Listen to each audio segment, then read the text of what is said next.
Let me tell you something that'll make your blood boil. Only I showed up to my wife's funeral. Not our son Arthur, not our daughter Beverly, not a single one of our grandkids. Just me, Kenneth Brennan, 62 years old, standing alone by Dorothy's casket while that December wind cut through the chapel like God himself was pissed off at the world. Now listen, I've been to a lot of funerals in my 62 years. You get to my age, you've buried parents, friends, co-workers, but I never thought I'd bury my wife of 40 years with nothing but empty chairs staring back at me. The funeral director kept checking his watch, glancing at those vacant pews like he was waiting for a miracle. Finally cleared his throat and asked if I wanted to wait a few more minutes. No, I told him. Start it. Dorothy would have hated the delay, and she would have. My Dot was always punctual, even when that cancer was eating her alive. Always had my dinner ready at 6 sharp, always remembered every birthday and anniversary. Even folded my work shirts the way I liked them right up till the end. That's the kind of woman she was, reliable as sunrise, steady as stone. Here's what really gets me. I'm sitting in that front row with 20 empty chairs around me, and the pastor's reading from some script like he's announcing train departures. The flowers are too bright, the casket's too shiny. Dorothy would have taken one look and said, "Ken, they're making too much fuss." Then she would have glanced around with that little frown of hers and asked where the hell the kids were. Where were they? Let me tell you exactly where they were. Arthur, that's our 42-year-old son, big shot sales manager. He sends me a text that morning. One line. "Sorry, Dad, emergency meeting with corporate, can't reschedule, no phone call, no explanation, just a text," like his mother's funeral was some dentist appointment he could blow off. I'm picturing him in some conference room in Cleveland talking quarterly projections while his mother's being lowered into frozen ground. Beverly. Our 39-year-old daughter sends a voicemail 2 days earlier, breezy as spring rain. "Dad, I really can't cancel my spa weekend. The girls have been planning this for months. I'll visit Mom's grave next week." Next week. Like dead people keep office hours. After the service, I walked alone behind those pallbearers. Didn't cry. Not because I wasn't hurting, because, brother, I was hurting in places I didn't know could hurt. But there's a kind of pain that sits so deep in your bones, it becomes part of your skeleton. The cemetery was nearly empty except for one groundskeeper watching from a distance, leaning on his shovel like he was waiting for me to finish grieving so he could get back to work. They lowered that casket, whispered some prayers, threw dirt on wood. I stood there long after everyone else drove away, my dress shoes sinking into the soft earth, feeling like the loneliest man in Ohio. Maybe the loneliest man anywhere. Back home, the silence hit me like a sledgehammer. Dorothy's reading glasses still on the kitchen table, her coffee mug in the sink with lipstick on the rim. That throw pillow she always clutched while watching the evening news. I walked into my garage workshop and just stood there, surrounded by all the projects I'd been meaning to finish.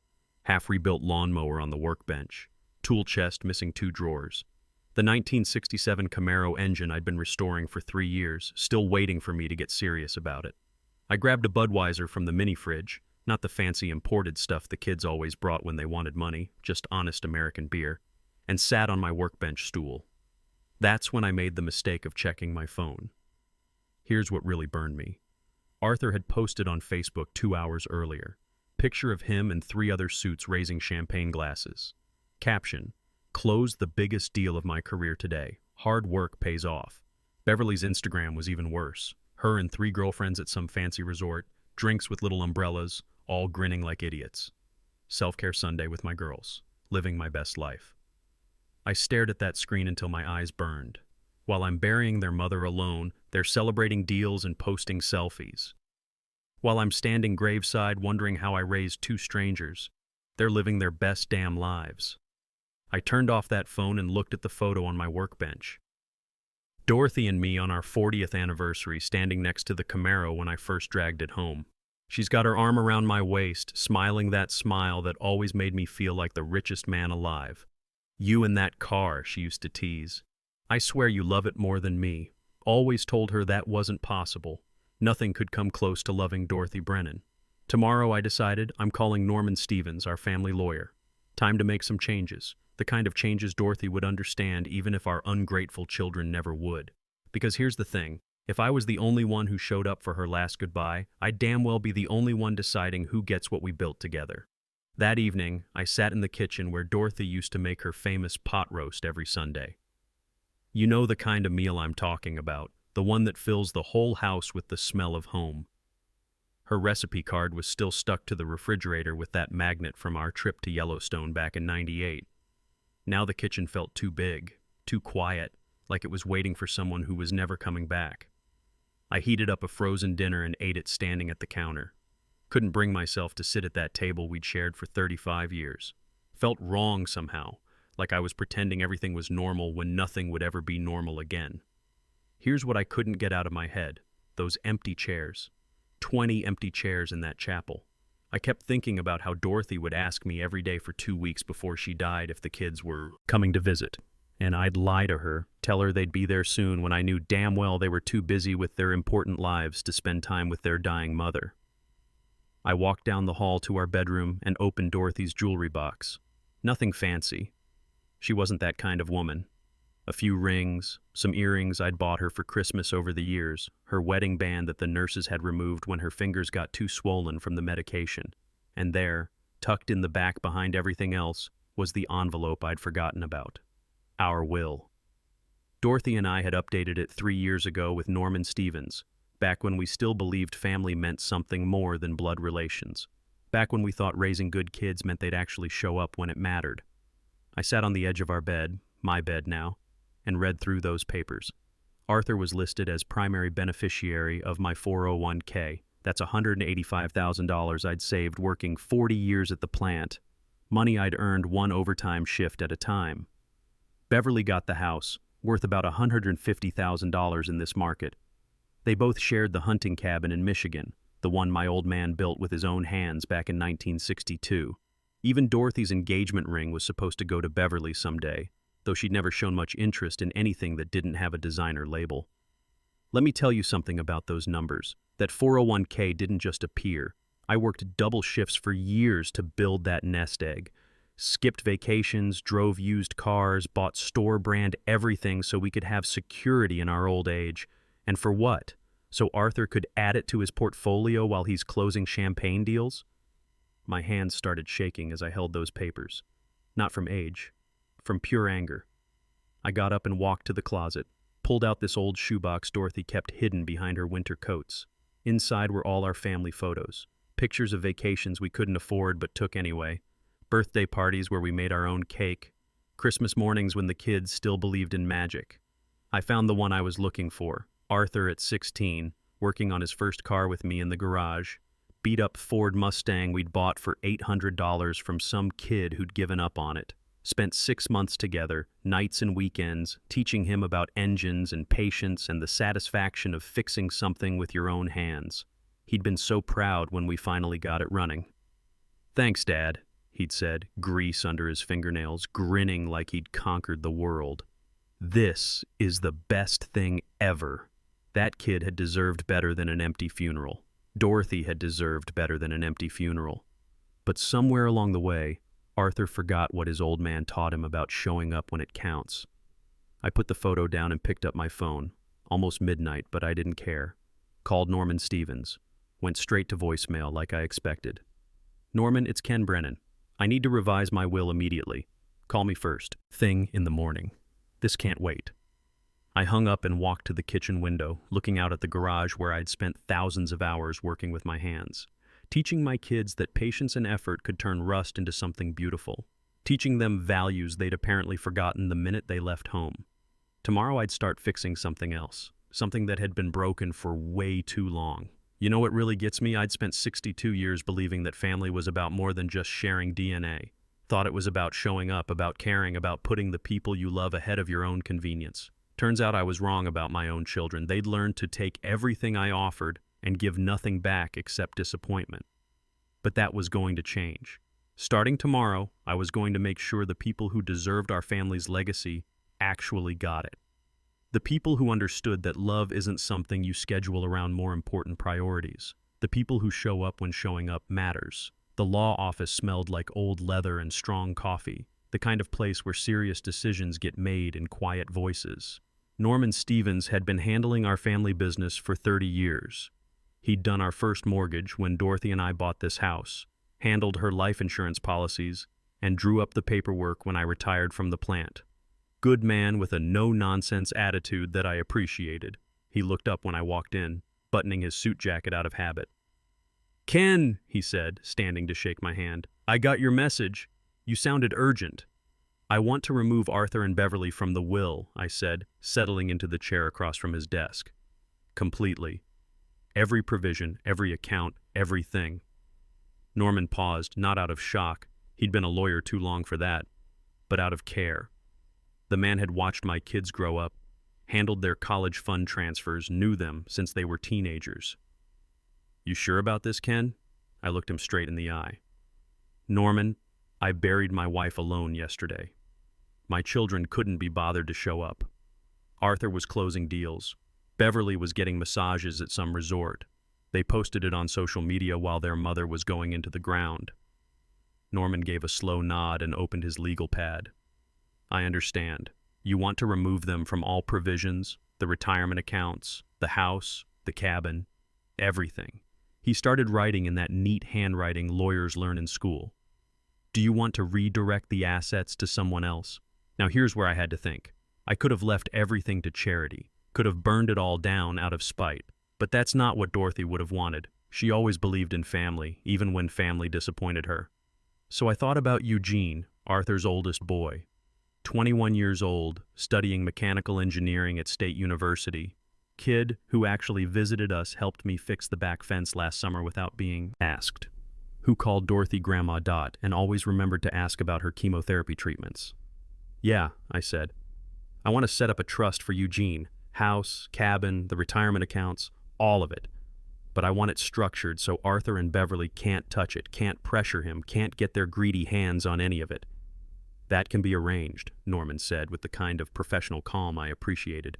"We'll create an irrevocable trust in Eugene's name. He won't have full access until he's 30, except for education and medical expenses. Does that sound acceptable?" "Sounds perfect. Let me tell you, we spent the next 2 hours going through paperwork, clause by clause, line by line. I didn't hesitate once.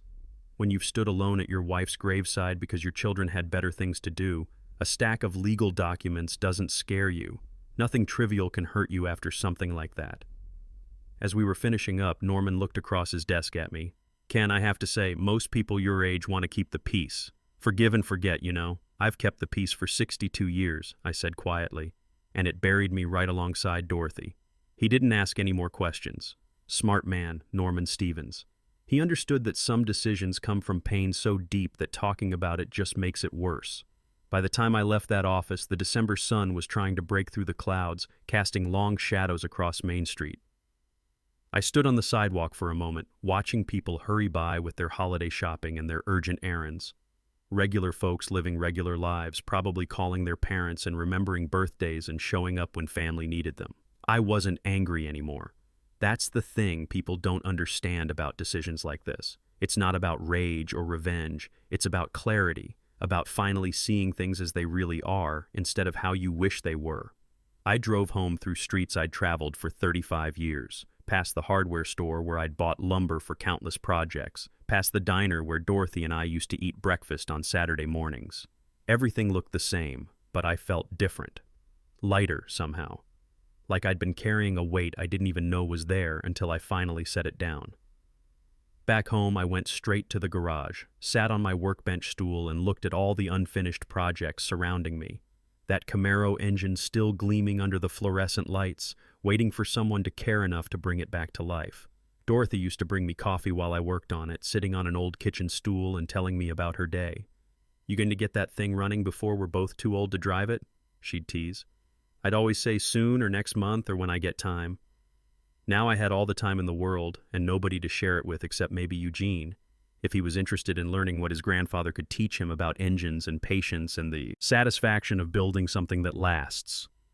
That night, I did something I hadn't done in months. I cooked a real meal. Just a steak and baked potato, but I used Dorothy's good plates and lit a candle. Sat at our table like a civilized human being instead of eating over the sink like some bachelor who'd given up on himself. The call came Tuesday afternoon. Arthur's voice on the other end, careful and polite like he was talking to a potential client instead of his father. I was in the garage, rebuilding the carburetor on Mrs. Henderson's lawnmower. She'd brought it by that morning with that sweet smile of hers, asking if I had time to take a look. Course I had time. What else was I going to do? "Dad," Arthur said, "I heard about the will changes. I didn't stop working, kept my hands busy with the float adjustment while we talked." "Who told you?" Eugene called. "Said you're putting everything in his name." A pause that stretched too long. "Is that true?" "It's true. Here's what gets me about Arthur. Even then, even after missing his mother's funeral, he still thought he could smooth this over with his sales manager voice, that practiced tone he uses when he's trying to close a deal. Dad, I know you're upset about the funeral. I should have been there. But you have to understand, this contract was 6 months in the making. I couldn't just walk away from it." I set down my screwdriver and really looked at the phone. "Your mother was dying for 8 months, Arthur. You had plenty of time to prioritize. That's not fair." "Fair?" I actually laughed, but there wasn't any humor in it. "You think fair is missing your mother's funeral for a business meeting? You think fair is leaving your father to bury his wife alone while you're celebrating with champagne?" Silence on the other end. Good. Maybe some of this was finally getting through that thick skull of his. "You want to know what's fair, Arthur? Fair is 40 years of me helping you every time you called. Fair is $25,000 I gave you for your house down payment when the bank said no. Fair is every car repair, every emergency, every time you needed Dad to fix something you couldn't handle yourself. Dad, I'm not finished." My voice was steady, calm, the kind of calm that comes when you finally stopped caring about keeping the peace. Fair is your mother babysitting your kids every weekend for 5 years so you and Patricia could have your date nights. Fair is us driving 3 hours to every one of Eugene's baseball games while you worked late. Fair is Dorothy making birthday cakes from scratch and Christmas stockings by hand and remembering every anniversary you forgot. I could hear him breathing on the other end, but he didn't speak. Smart of him. "You know what's not fair, son? Not fair is your mother dying in that hospital room while you were in Detroit at a sales conference. Not fair is Beverly posting spa selfies while we lowered her mother into the ground. Not fair is 62 years of me thinking family meant something only to find out I was wrong about my own children. So you're just cutting us off? Just like that?" "You cut yourselves off," I said. "I'm just making it official." Long silence. Then Arthur said, "This is a mistake, Dad. You're going to regret this. The only thing I regret," I told him, "is not doing it sooner." He hung up. I went back to Mrs. Henderson's carburetor. Beverly showed up Friday morning, saw her through the garage window getting out of her white BMW like she was visiting a crime scene. She knocked on the side door, the one that leads directly to my shop, instead of going to the front door. Smart girl. She knew where to find me. "Hi, Daddy," she said, using that little girl voice that used to melt my heart when she was 8 years old. Didn't work anymore. I wiped my hands on a shop rag and looked at her. Designer jeans, expensive purse, perfect makeup at 10 in the morning. Must be nice to have that kind of free time. "Beverly, can we talk?" I gestured to the empty stool Dorothy used to sit on. Beverly perched on it like she was afraid it would stain her clothes, which it probably would. This was a working man's garage, not some decorator's showroom. "Eugene told me about the trust," she said, "about removing Arthur and me from the will." "That's right." She looked around the garage, the workbench covered with tools, the half-finished projects, the calendar on the wall still turned to November because I hadn't had the heart to change it. Dorothy's handwriting marking doctor appointments that would never happen now. "I know you're angry about the funeral," Beverly said carefully, "but you have to understand, that spa weekend was planned for months. The deposits weren't refundable." I stared at her for a long moment. "Your mother's life wasn't refundable either." She flinched like I'd slapped her. "That's cruel, Daddy. You want to know what's cruel? Cruel is your mother asking me every day for 2 weeks before she died if you were coming to visit. Cruel is me lying to her, telling her you'd be there soon, when I knew you were too busy with yoga classes and nail appointments." Beverly's eyes got watery, but I wasn't falling for the tears anymore. I'd seen this performance too many times before. "Cruel is Dorothy writing letters to both of you that last month, letters she never sent because she didn't want to be a burden. I found them in her nightstand drawer, 23 pages of her telling you how proud she was, how much she missed you, how sorry she was for getting sick and messing up your lives." "Stop," Beverly whispered, but I wasn't stopping. Not this time. She saved newspaper clippings about Arthur's company promotions, printed out every photo you posted on Facebook, kept them in a shoebox like they were family treasures. You were her treasures, Beverly, both of you, and you treated her like an obligation you could postpone indefinitely. Beverly stood up, clutching that expensive purse like it was a life preserver. I loved Mom. No, I said quietly, you loved the idea of Mom. You loved having a mother who didn't ask for anything, who was always available when you needed something, who never complained when you forgot her birthday or canceled dinner plans. You loved having a safety net you never had to think about. That's not true. When's the last time you called her just to talk, not to ask for money or babysitting or help with something? Just to hear her voice? Beverly opened her mouth, then closed it.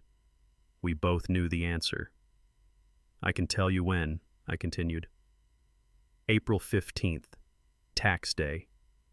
You called because you couldn't figure out how to file your forms online and needed her to walk you through it. She started crying then, but they were the wrong kind of tears. Tears of guilt, not grief. Tears for herself, not for Dorothy. I'd seen enough real grief to know the difference. Please, Daddy, don't do this. We're family. Family shows up, I said. Family answers phone calls. Family doesn't leave 62-year-old widowers to bury their wives alone. She left without another word. I watched through the window as she sat in that BMW for 10 minutes, probably calling Arthur, probably figuring out their next move. Didn't matter. Norman Stevens had built that trust tighter than a submarine. No loopholes, no technicalities, no way in. That afternoon, I did something I should have done months ago. I called Eugene. Grandpa Ken? Kid answered on the first ring, which told me something about the kind of man he was becoming. You okay? I'm fine, Eugene. You got time to come by this weekend? Want to show you something in the garage? Yeah, absolutely. Saturday morning work for you? Perfect. Saturday morning, Eugene showed up right on time with coffee and donuts from Murphy's Bakery downtown. Kid understood that visiting elderly relatives required bringing food. Dorothy would have loved that thoughtfulness. I led him to the workbench where I'd laid out some of the trust documents. Not all of them. Didn't want to overwhelm him.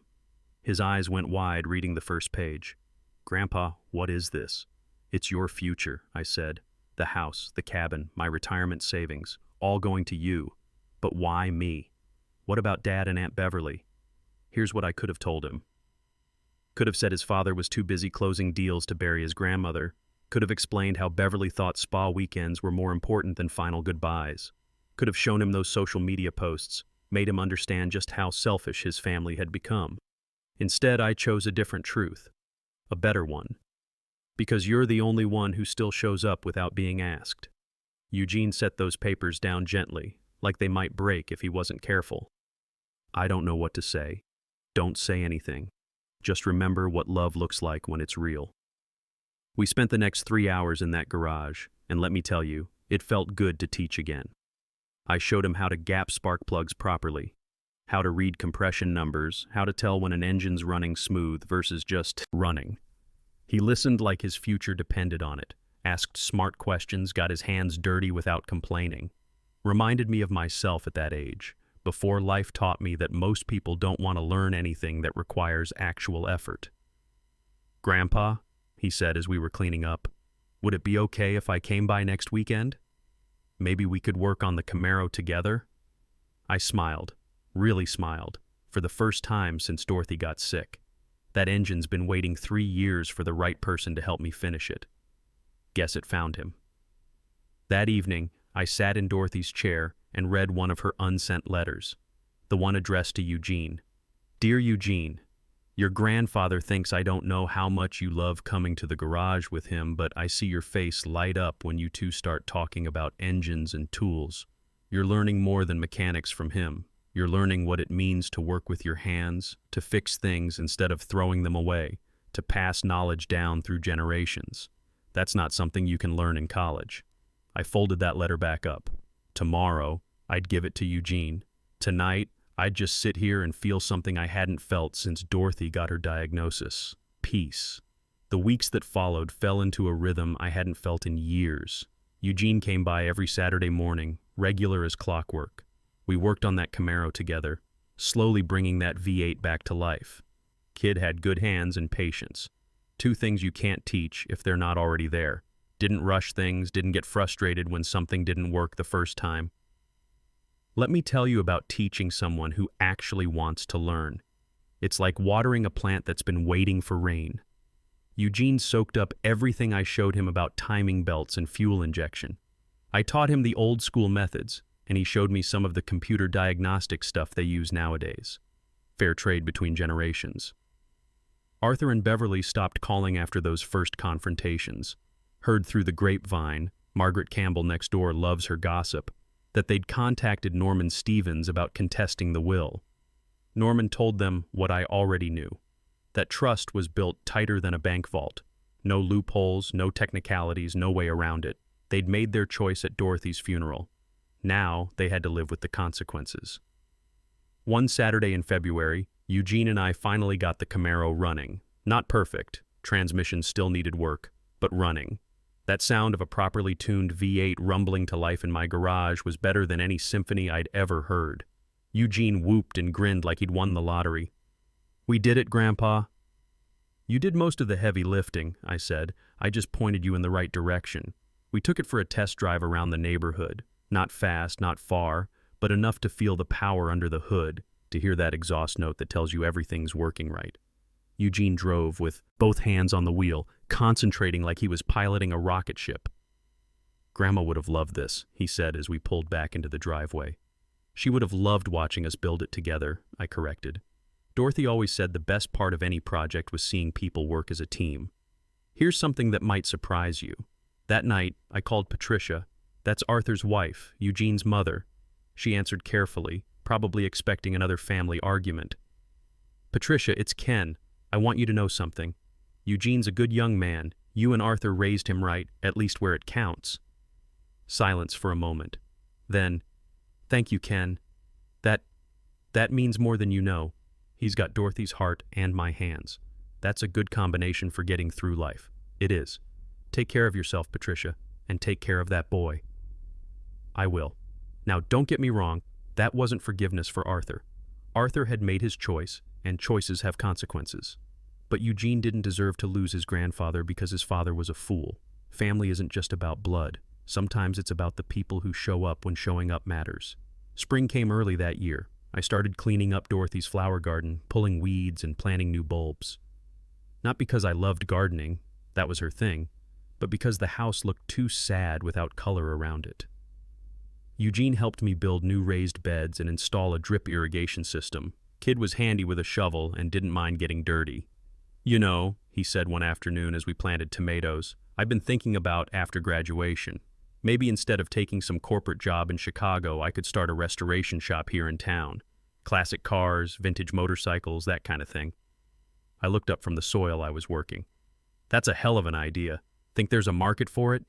"Son, there are more garage queens in this county than you could restore in 2 lifetimes. Question is, you willing to work weekends and get your hands dirty for the next 40 years? Learned from the best," he said. That evening, I sat on the front porch with a beer and watched the sunset behind those maple trees Dorothy and I had planted when we first bought the house. They were tall now, full, providing shade for whoever came next. Legacy isn't just money in a bank account. Legacy is what you teach, what you build, what you leave behind in the hearts and hands of people who'll remember you when you're gone. Eugene pulled into the driveway in his beat-up Honda Civic, windows down, radio playing something with more bass than melody. But he turned it off when he got out, walked over to the porch with respect. Kid understood that evening conversations were for quiet talk, not loud music. "How's the job search going?" I asked. "Put in applications at 3 shops in town. Figure I'll work for someone else a few years, learn the business side, then maybe think about going solo." Smart approach. Dorothy always said, patience was the most important tool in any workshop. She was right about a lot of things. Eugene settled into Dorothy's old porch chair, the one with the worn cushions and squeaky springs. "Can I ask you something, Grandpa?" "Shoot." "Do you ever regret it? Cutting off Dad and Aunt Beverly?" I thought about that question while watching a mockingbird chase a crow away from its nest.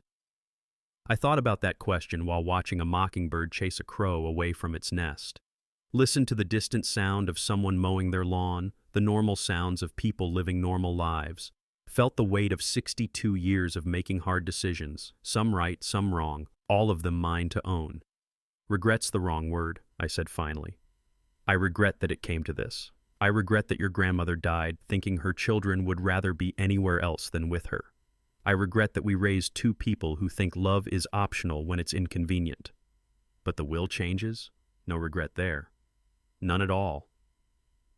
I looked at him sitting in Dorothy's chair, this young man who'd chosen to spend his Saturday evenings with his grandfather instead of chasing girls or partying with college friends. You know why? Eugene shook his head. Because love isn't a bank account that earns interest just for existing. Love is work, daily work, showing up work. And if you're not willing to do the work, you don't deserve the rewards. We sat in comfortable silence as the evening deepened around us. Streetlights came on automatically. Someone's dog barked in the distance. Life continuing at its own pace, indifferent to human drama and family disappointments. "Grandpa," Eugene said eventually, "thank you. For everything. For the trust, the house, all of it. But mostly for showing me what a man looks like when he keeps his word." I felt something loosen in my chest, a knot I'd been carrying since Dorothy's funeral. Not forgiveness for Arthur and Beverly, that was their burden to earn if they ever could, but peace with my decision. Peace with knowing that something good would survive from the wreckage of my family. "You'll do right by it," I said. "I'm not worried about that. I promise I will." And I believed him. When you've spent months teaching someone the difference between a Phillips head and a flathead screwdriver, between temporary fixes and permanent solutions, you learn to recognize integrity. Eugene had it in spades. As summer settled in, my new routine became natural as breathing, coffee at sunrise in the garage, projects until lunch, afternoon reading in Dorothy's chair, dinner at the kitchen table with the radio playing quietly.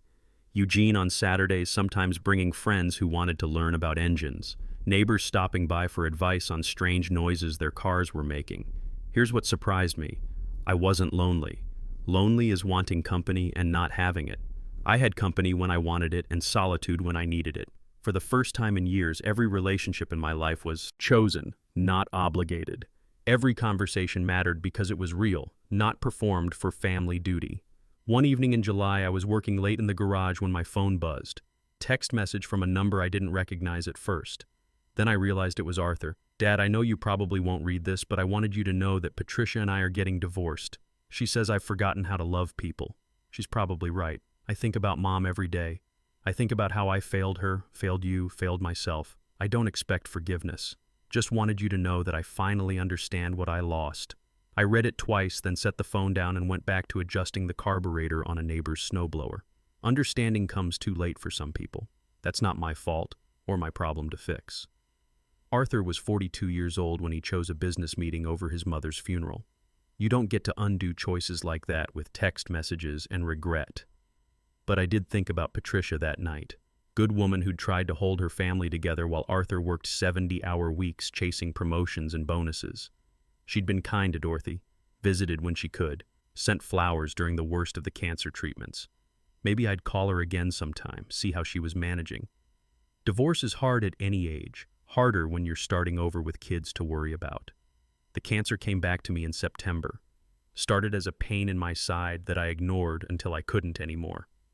Dr. Morrison, no relation to the lawyer Norman, different family entirely, ran tests and gave me the news with professional sympathy and clinical precision.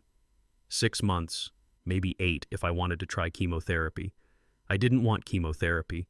I'd watched Dorothy suffer through 2 rounds of it, watched it steal her appetite and energy and hope while the cancer kept growing anyway. Quality of life matters more than quantity when you're facing the end.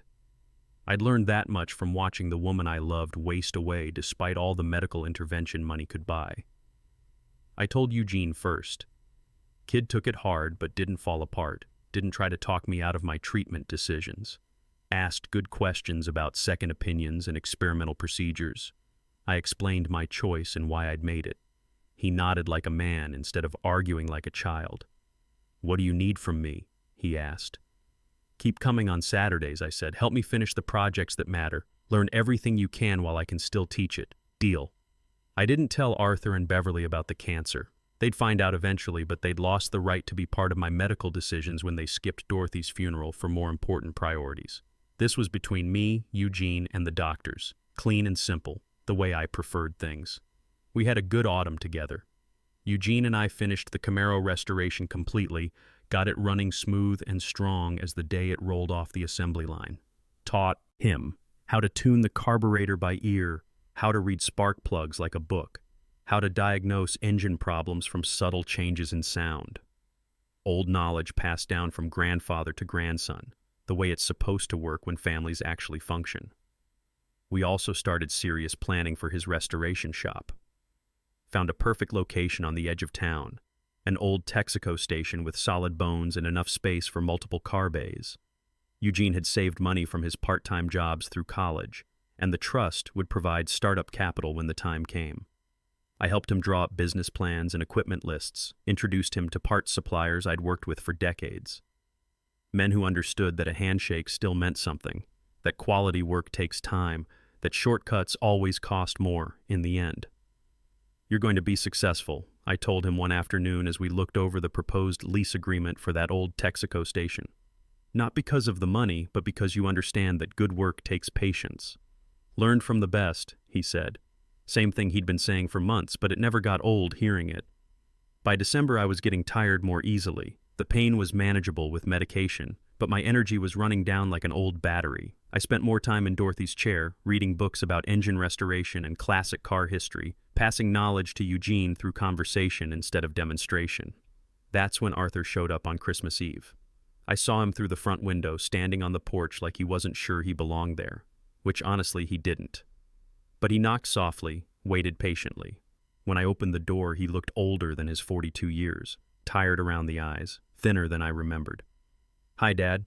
Arthur, can I come in, just for a few minutes?" I stepped aside. He looked around the house like he was seeing it for the first time.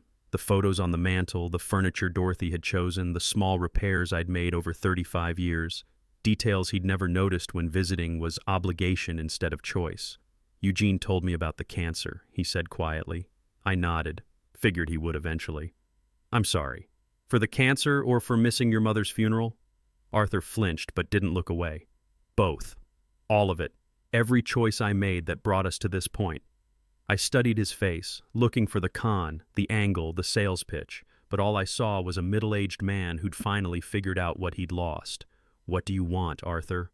"Nothing," he said quickly. "I'm not here to ask for anything. I know about the will, about the trust for Eugene. I understand why you did it." "Do you?" "Mom died feeling like her children didn't love her. That's on me and Beverly.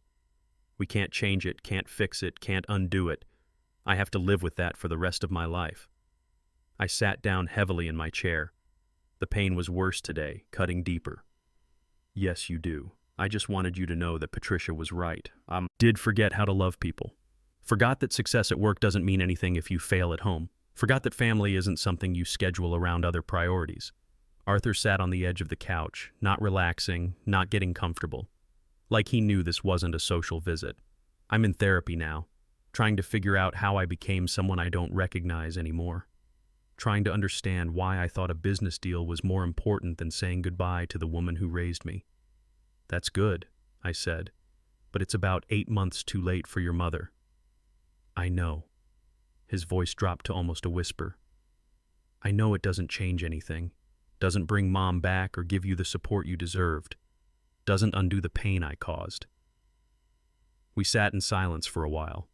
The house was quiet except for the furnace cycling on and distant Christmas music from a neighbor's house. Normal sounds of normal people celebrating normal holidays with families that actually showed up for each other. "Dad," Arthur said eventually, "I don't expect forgiveness. Don't expect the will to change or our relationship to go back to what it was. I just wanted you to know that I finally understand what I lost. And I'm going to spend whatever time I have left making sure I don't lose anyone else the same way." He stood up, buttoned his coat. "Eugene's a good man. You raised him right by raising me right, even though I forgot the lessons for too many years." Arthur walked to the door, paused with his hand on the knob. "I love you, Dad. I should have said that more often when it would have mattered." "You should have," I agreed. "But you said it now." He nodded and left. I watched through the window as he sat in his car for a long time before driving away. Understanding doesn't erase consequences, but it's something. Maybe enough for him to become a better father to his own kids. Maybe enough for him to live with himself. I never saw Beverly again after that garage confrontation. Heard through Margaret Campbell's gossip network that she'd moved to Phoenix after her second divorce. Started over with a new name in a new state, running from a past she couldn't change. Some people choose understanding when they finally get it. Others choose geography and pretend the past never happened. Eugene graduated in May with highest honors and a job offer from a high-end restoration shop in Detroit. He turned it down to start his own business right here in our hometown, using money from the trust to lease that old gas station and buy professional-grade equipment. I was too sick by then to help much with the physical work, but I could still advise and watch with pride as he built something worth building. Here's what I want you to understand about those final months. They weren't sad. Yeah, I was dying, but I wasn't wasting away in some hospital bed surrounded by machines and false hope. I was in my own house, in my own chair, watching my grandson become the man I'd always hoped he could be, teaching him the last lessons I had to give about business and integrity and the difference between success and significance. The morning I died was a Saturday in early June. Eugene found me in the garage, sitting peacefully in my workshop chair with a carburetor rebuild manual open in my lap, and what he later said was a smile on my face. The coroner said it was quick, painless. The cancer had finally won, but it had been a fair fight fought on my own terms. Eugene organized my funeral exactly the way I'd wanted it. Simple service, no fuss, just like Dorothy's should have been if our children had bothered to show up. Eugene spoke at the service, talked about legacy and learning, about the difference between success and significance, about how the most important things we leave behind aren't money or property, but knowledge and love and the example we set for the people who come after us. Kid understood what mattered.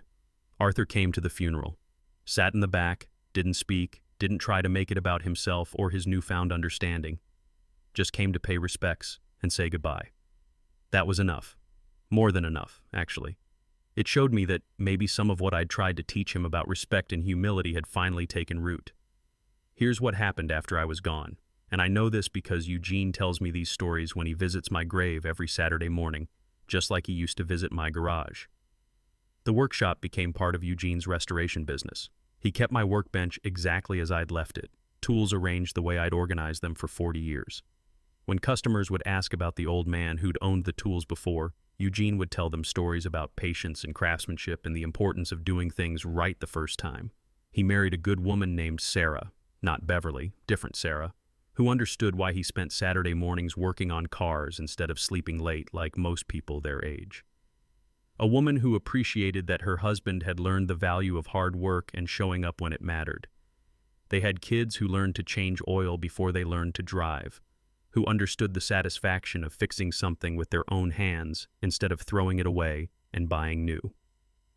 The cycle continued, exactly as it should. Dorothy and I are buried side by side in Riverside Cemetery on the hill overlooking town. The headstone is simple granite with our names and dates and one line Eugene picked out. They kept their word. That's legacy enough for any life well lived. The trust fund grew over the years, providing Eugene with the security to take risks and build something lasting. He never forgot where it came from or why he'd received it. Every successful restoration, every satisfied customer, every young person he taught to love working with their hands was a testament to the choices we make when character matters more than convenience. Arthur eventually remarried a widow named Linda, with teenage children, who needed a father figure who would actually show up. Through therapy and hard work, he learned to love through action instead of words, to prioritize family over profit margins. He never fully forgave himself for missing Dorothy's funeral, but he used that guilt as fuel to become the man he should have been all along. Better late than never, I suppose, though it was too late for Dorothy and me. That's how real stories end, you know. Not with dramatic reconciliation or perfect resolution, but with consequences lived out over time. With choices made and owned, with love given to those who earn it through presence, not just blood relations and family obligations. Eugene still works on cars every Saturday morning, teaching his own children the same lessons I taught him in that garage. The place smells of motor oil and possibility, of projects started with hope and finished with pride. It's become a good legacy for a man who learned the difference between success and significance before it was too late to matter. Beverly? Never heard from her again after she left for Phoenix. Maybe she found peace in that desert. Maybe she's still running from the woman she became. Either way, it's not my concern anymore. Some people are meant to be lessons, not blessings. The old house still stands on Maple Street. Eugene and Sarah live there now with their kids, filling it with the kind of laughter and love Dorothy and I always hoped it would hold. They've updated the kitchen and added a deck out back, but they kept my workshop exactly as it was. Sometimes, when the afternoon light hits the workbench just right and the tools are arranged exactly as they should be, you can almost hear the echo of an old man's voice saying, "Patience, son. Good work takes time." And sometimes, when Eugene is teaching his boy how to gap spark plugs or adjust a carburetor, he'll pause and say something I used to say. Remember this moment. Someday you'll be teaching your own son, and you'll want to pass on what really matters. What really matters isn't money in a bank account or property deeds or stock portfolios. What matters is showing up when showing up is hard. What matters is keeping your word when it costs you something. What matters is teaching the next generation that love is action, not just emotion, and that family is something you build through daily choices, not something you inherit automatically through DNA. The Camaro still runs like a dream. Eugene takes it to car shows sometimes, tells people about the grandfather who taught him that restoration isn't just about making old things look new again.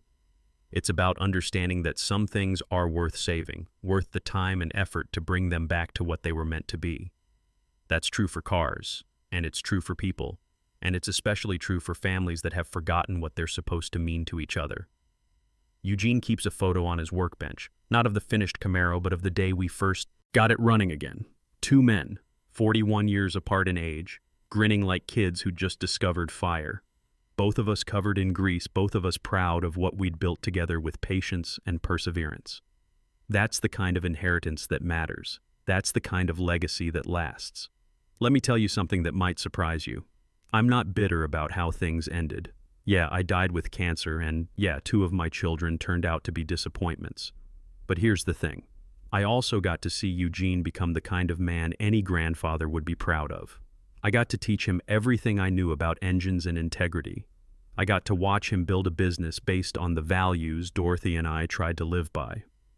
That's more than a lot of men get. The restoration shop Eugene built became something special.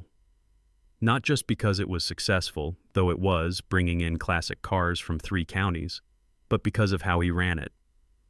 Every customer got treated with respect, whether they drove a $1 million Ferrari or a beat-up pickup truck that had seen better decades. Every job got done right the first time, even if it took longer than expected. Every young person who wanted to learn got taught, just like I'd taught Eugene. He hired good people too, men and women who understood that craftsmanship wasn't about speed, it was about pride. Who knew the difference between fixing something and just making it run until the next breakdown? The kind of employees who'd stay late to get a job done right instead of rushing through it to clock out on time. Sarah turned out to be exactly the kind of wife Eugene needed. Strong enough to keep him grounded, smart enough to help him think through business decisions, patient enough to understand that Saturday mornings in the garage weren't about avoiding family time. They were about preparing for the future. She'd bring coffee and donuts to the shop sometimes, just like Dorothy used to do for me. Their kids, Eugene Jr. and Dorothy, named after his grandmother, grew up understanding that work wasn't something you complained about, it was something you took pride in. By the time Eugene Jr. was 12, he could diagnose most engine problems by sound alone. Little Dorothy had her mother's head for numbers and her grandfather's patience with detail work. Arthur did turn his life around, mostly. The divorce from Patricia was rough, cost him plenty, but it forced him to face what he'd become. His therapy sessions weren't just talking. He started volunteering at a homeless shelter, learned to show up for people who had nobody else. Started calling his kids every week instead of just sending money when they asked for it. When his father-in-law had a stroke, Arthur took family leave to help care for him, sat by the hospital bed, handled the insurance paperwork, made sure the old man got proper physical therapy. Linda told Eugene that Arthur would say, "I missed my chance to do this for my own parents. I'm not making that mistake again." Too little, too late for Dorothy and me, but maybe not too late for the rest of his life. Beverly never came back. Got word through distant relatives that she'd married some real estate developer in Scottsdale, changed her last name, told people her parents had died years earlier. Maybe that was easier for her than admitting she'd chosen a spa weekend over her mother's funeral. Maybe she convinced herself it was true. People believe what they need to believe to sleep at night. The house on Maple Street became the heart of something good. Eugene and Sarah hosted family dinners every Sunday, just like Dorothy used to do. The grandchildren grew up knowing their great-grandfather's stories, understanding that the tools in the garage weren't just equipment, they were inheritance. They learned that fixing things was better than replacing them, that patience was more valuable than speed, that keeping your word mattered more than keeping your options open. Eugene still visits our graves every Saturday morning before he opens the shop, brings fresh flowers for Dorothy, tells us both about the week's projects, shares stories about the kids and the business. Sometimes he brings Eugene Jr. along, teaching him that remembering the dead isn't about sadness, it's about gratitude for what they gave you while they were alive. Here's what I want you to understand from all this. Family isn't about blood relations or Christmas card lists or who gets invited to birthday parties. Family is about showing up. Family is about choosing love even when love is inconvenient. Family is about passing down what matters to the people who'll use it to build something good. Eugene got that lesson. Arthur finally learned it, though it cost him plenty. Beverly never did, and that's her loss to carry. The trust fund Eugene inherited did exactly what trusts are supposed to do.